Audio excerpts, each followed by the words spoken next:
ఈ గ్రామములోని అచ్చమ్మ గారి వంశమే నాశనమైపోతుందయ్యా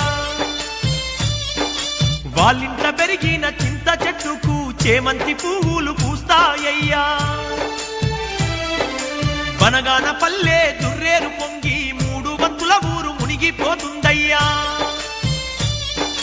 నవాబు పాలన పాడైతుందయ్య వచ్చేటి రాబడి తగ్గిపోతుందయ్యా ఉత్తములెందరూ ముక్కుకు గతి లేక చిప్పబట్టుకొని చెయ్యి దాపుతారయ్యా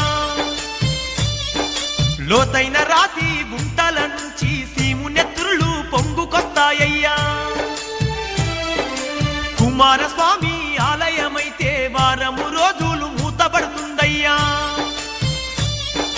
కాళికమ్మ కర్ణాటక రాష్ట్రము దుర్గమ్మ తుర్కాల దేశం పోతుందయ్యా